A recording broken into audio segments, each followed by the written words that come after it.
Pahuang, nama aslinya Chairong, adalah seorang pelukis. Pada tahun 1987, dia pindah ke Tibet dan menjadi pelukis wanita pertama yang tinggal di wilayah tak berpenghuni Ali.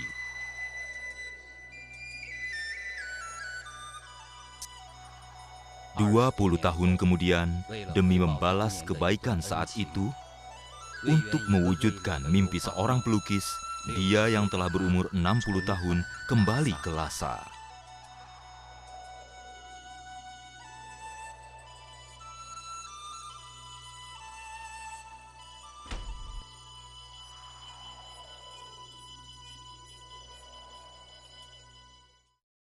Kamu lihat perbedaannya besar, bukan? Aku sudah menua sekarang. Ya, aku melihatnya. Ajia, Aja, kita tanyakan saja padanya. ini adalah surat izin bekerjaku. Aku pernah bekerja di Tibet. Ini aku, 28 tahun yang lalu. Aku di Rikaze. Sekarang usiaku 60 tahun. 60 tahun? Iya. Kamu 60 tahun? Iya. Oh, hebat.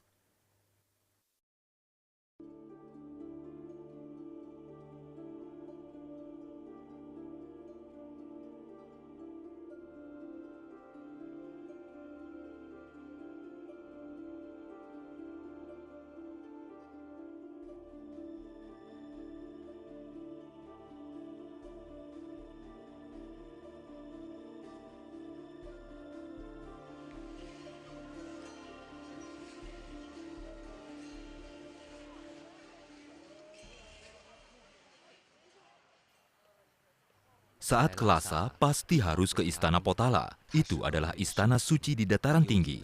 Dengan sejarah yang panjang, budaya yang kuno, dan arsitektur unik yang menarik perhatian orang-orang. Istana Potala terletak di sisi barat kota Lhasa. Didirikan pada masa kerajaan Tupo oleh Raja Songtsen Gampo untuk menyambut Putri Brikuti Devi dan Putri Wenceng. Pada tahun 1961, Istana Potala dijadikan bangunan budaya nasional pertama yang dilindungi Dewan Negara. Pada tahun 1944, Istana Potala resmi terdaftar sebagai situs warisan dunia UNESCO. Roda doa adalah ritual penting dalam agama Buddha Tibet. Di kota Lhasa terdapat 3 jalur utama untuk roda doa, yaitu Langquo, Paquo, dan Linquo. Selain 3 tempat ini, masih ada Sequo yang mengelilingi Istana Potala. Ini adalah jalan yang cantik di Lhasa. Bangunan bersejarah seperti Istana Potala, Monumen Kangxi Tianlong, 3 menara putih, kuil Longwang, dan lainnya, semua seperti mutiara yang dikelilingi oleh Sequo. Selain itu, dalam masyarakat Tibet, semua orang tahu mereka mengikuti kebiasaan tradisional datang ke Sequo untuk menyampaikan doa dan ucapan berkah mereka. Suara roda doa dan aroma asap, merekalah saksi bisu perubahan Tibet dalam 20 tahun terakhir, menceritakan kisah Istana Potala ke orang-orang. Keindahan Tibet dapat membangkitkan jiwa seseorang merasakan lagi kehidupan. Dengan berada di depan Istana Potala, dapat merasakan berbagai macam perasaan.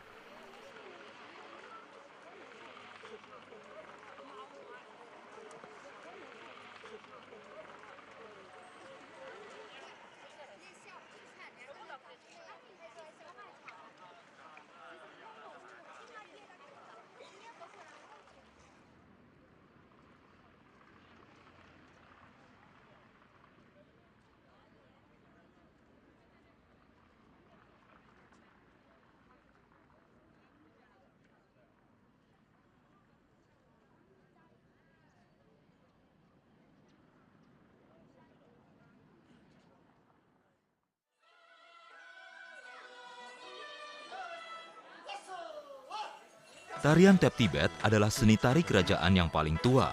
Dalam bahasa Tibet disebut Shichuo. Ini adalah tarian yang mengandalkan langkah kaki. Saat menari mereka menggunakan sepatu kulit dengan sol keras, mengekspresikan diri dengan mengikuti ritme yang berubah. Tarian ini diiringi seruling, yangqin, liuqin, genta, kecapi bulan, dan lain-lain. Iramanya dari lambat lalu semakin cepat. Tarian tap suku Tibet memiliki sejarah yang panjang. Gerakan kaki penari seperti lompatan, tendangan, dan hentakan diiringi irama yang menyenangkan. Gerakan tendangan yang bebas, lompatan yang lincah, menarik perhatian penonton. Saat mencapai puncak pertunjukan, penari menghentakkan gerakan terakhir. Yang berbeda dari tarian di atas sungai adalah tarian tap Tibet juga memiliki gerakan tangan yang cantik.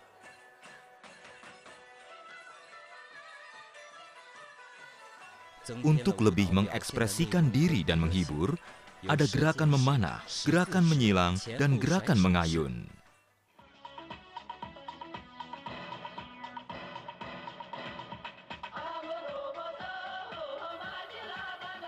Pesona dari ritme musik ini membuat Pahwang ikut menari dengan mereka, bersama merasakan keindahan tarian Tibet.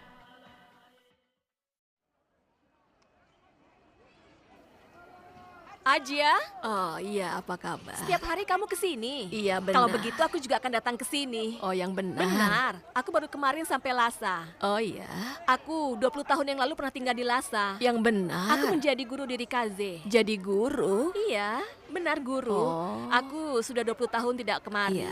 Ini pertama kalinya kembali lagi. Aku sangat senang. Setiap pagi ada terus kan? Ada. Setiap pagi Mulai ada. dari jam 9 sampai Iya. jam 10. Iya, Iya, benar. iya, iya.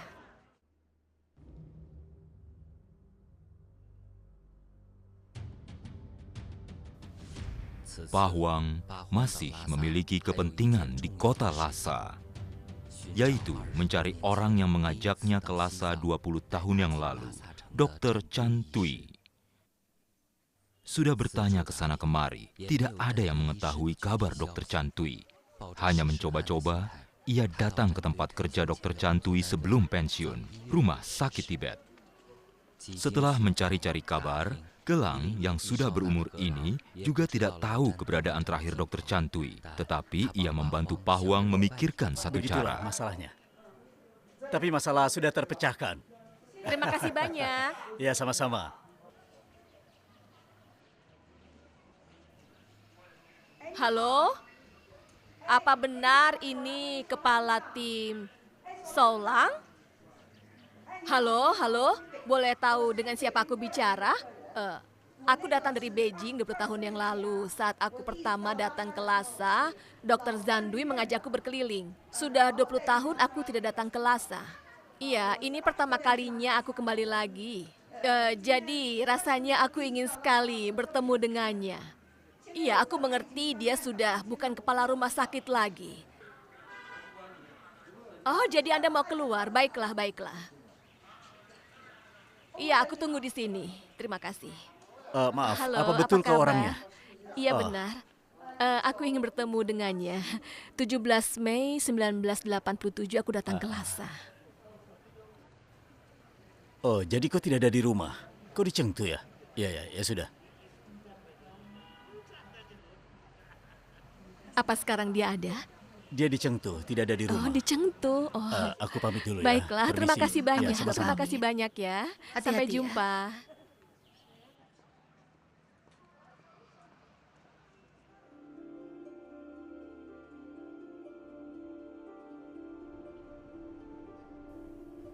Penolongnya sedang di Chengdu. Kali ini Pahwang tidak dapat bertemu dengannya lagi. Malam ini, satu pertunjukan yang megah akan segera mulai.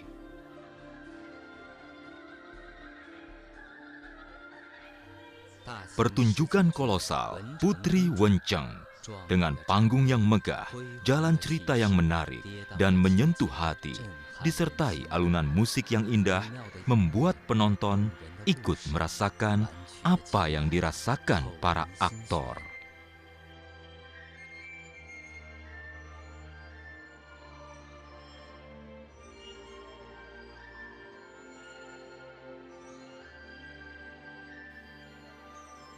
Pahwang sebagai wanita muda yang hidup sendiri di wilayah tak berpenghuni Ali mencari kebudayaan dan sejarah Tibet. Orang Tibet sebagai guru menyampaikan budaya Han dan Tibet. Dulu, dia ditertawakan dan dipanggil Presiden Chairong. Hasil lukisan cat minyak Pahwang banyak menggambarkan kerja keras orang Tibet. Dengan lukisan menyampaikan persatuan antara suku Han dan suku Tibet.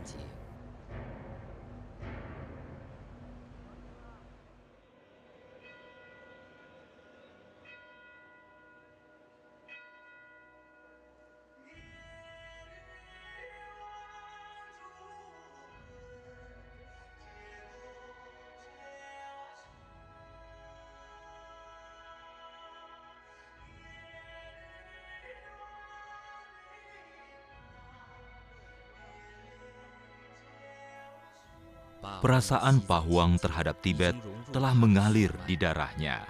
Tibet 20 tahun yang lalu dan Tibet yang sekarang terlihat sama namun berbeda.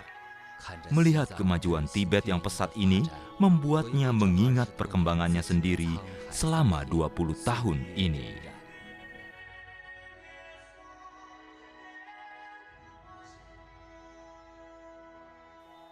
Keesokannya, Pak Huang menahan sakit kepala akibat kekurangan oksigen di ketinggian. Dia menulis surat yang panjang untuk Dr. Chantui. Kepada yang terhormat Dr. Chantui, 17 Mei 1987 adalah pertama kalinya aku datang seorang diri ke Tibet.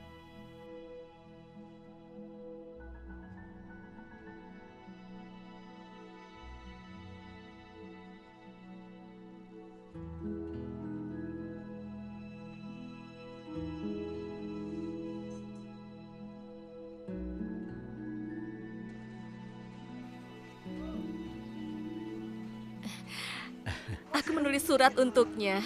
Ini suratnya. Sudah coba menelponnya? Tidak diangkat. Oh ya, ini buku pertama yang aku tulis saat pindah ke sini. Saat itu aku bersama dengannya menemukan banyak hal menarik. Oh ya, coba lihat ini. Saat itu aku di Lhasa, lalu ke Ali, Rikaze. Lalu tahun selanjutnya aku menjadi guru di Rikaze. Makanya aku ingin memberikan 2 buku ini padanya. Sebenarnya pekerjaan asliku adalah pelukis. Ini semua adalah lukisan cat minyaku. Yang itu tentang pengalamanku di Tibet. Sejak kembali dari Tibet, aku mulai menggambar masyarakat Tibet. Dan kali ini aku datang untuk menyelesaikan satu lukisan. Sejak 20 tahun yang lalu masih belum selesai. Aku datang ya karena ini, tapi tidak bertemu dengannya. Ternyata dia ada di Chengdu. Tolong berikan ini padanya ya. Dan nanti juga aku akan menelponnya. Terima kasih banyak. Sekali lagi terima kasih banyak ya atas bantuannya.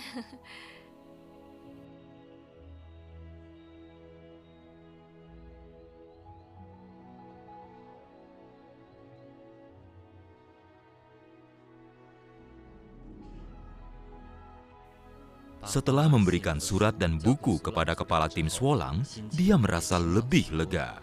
Dia seperti kembali muda lagi, seorang pelukis yang aktif mencari inspirasi. Menurutmu rambutku ini bisa dikepang tidak? Kalau menurutku bisa. Bisa? Seperti ini? Bisa. Kalau begitu tolong kepangkan. Aku ingin merasakan juga. Talinya sebanyak ini kan? Jangan terlalu mencolok ya. Pilih warna-warna yang natural saja. 3 kepangan. Iya, boleh. Sebaiknya kita kepang di dalam saja.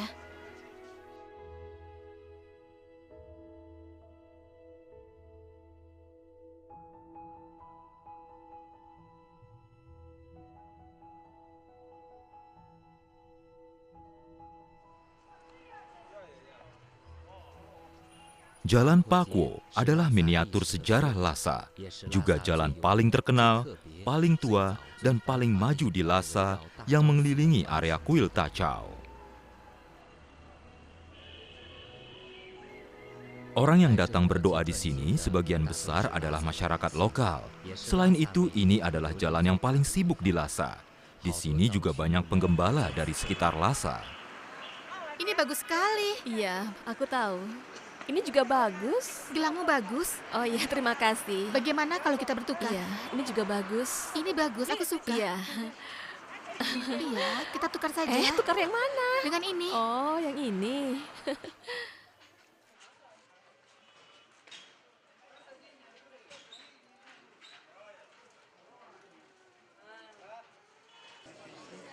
Oh,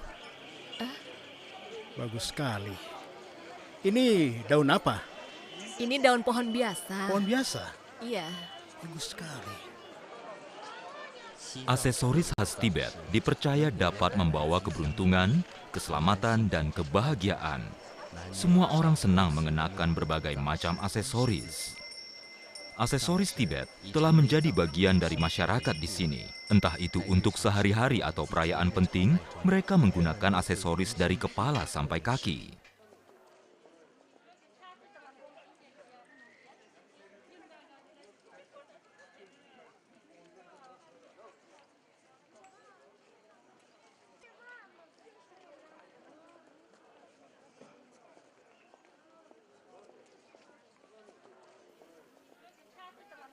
Titik tengah dari Jalan Pakwo adalah kuil Tachau. Ia adalah kuil penting untuk hari besar agama Buddha di Tibet. Berjarak 1350 tahun dari masa kini, menjadikannya kuil tertua di Lhasa.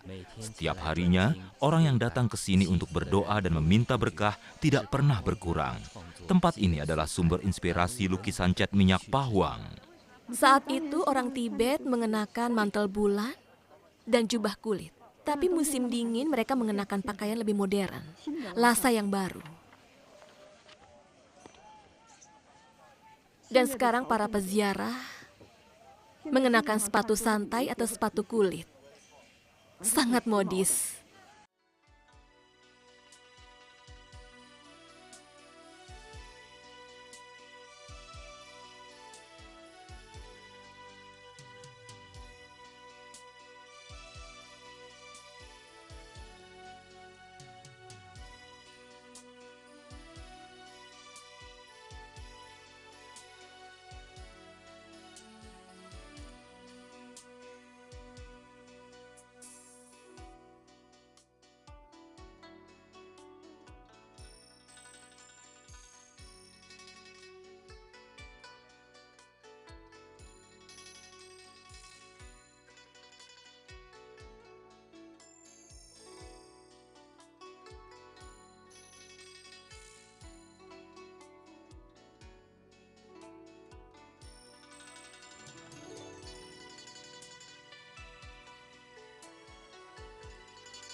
Keluar dari Jalan Pakwa, mengendarai becak khas Tibet yang dilengkapi dengan musik, menikmati barang kesenian Tibet, tangka.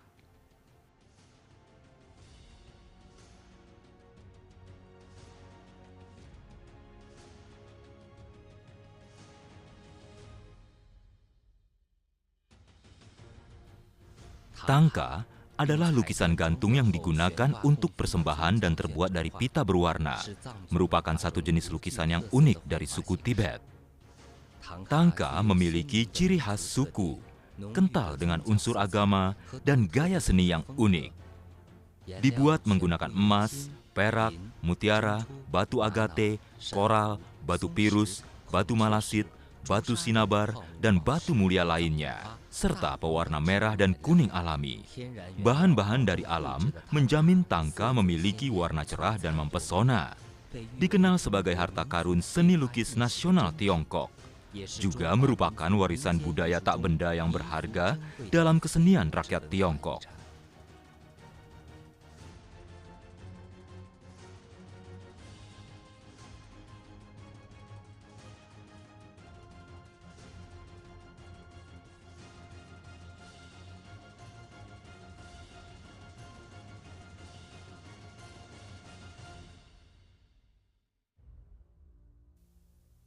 Setelah liburan singkat di Tibet berakhir, Pahwang kembali ke studionya di Beijing.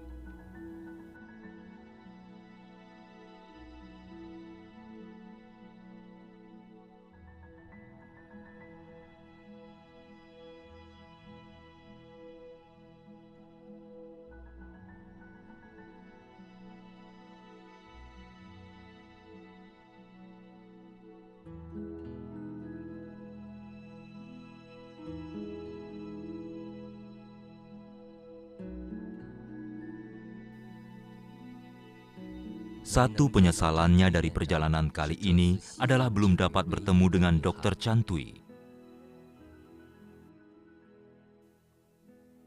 Pa Huang mengirim pesan singkat untuknya.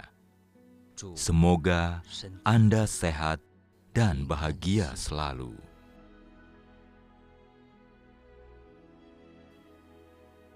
Melihat karya lukis di depan matanya ini, terasa seperti sedang kembali ke Lhasa dan seperti di depan istana Potala, roda doa berputar.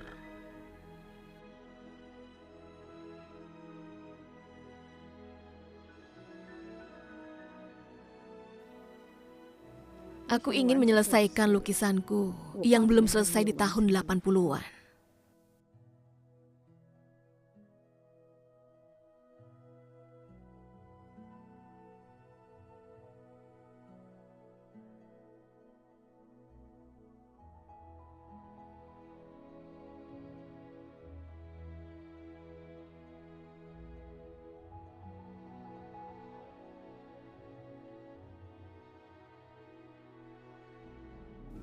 Belum bisa menyelesaikan pada tahun 80-an.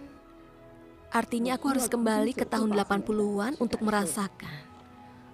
Untuk mengulang kembali ingatanku.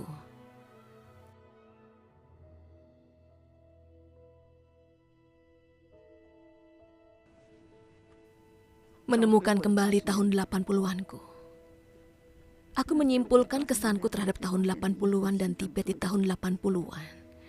Aku perlu membaca ulang mereka.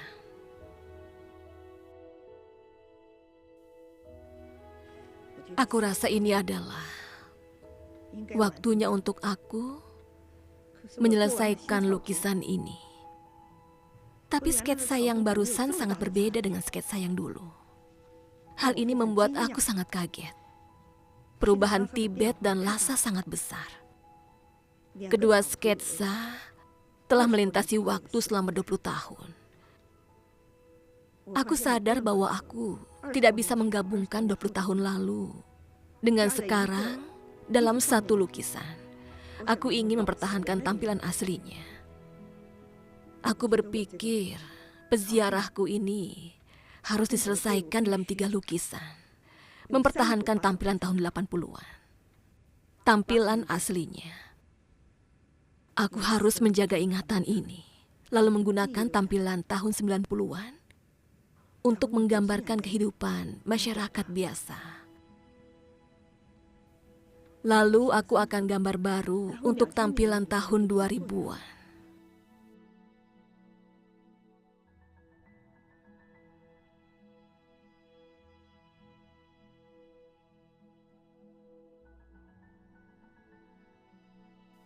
Yang paling kusesali dalam hidup adalah, terutama dalam lukisan peziarah ini, saat melihat mereka aku seperti melihat diriku.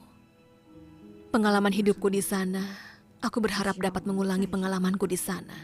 Lukisan peziarah sebenarnya adalah lukisan diriku sendiri.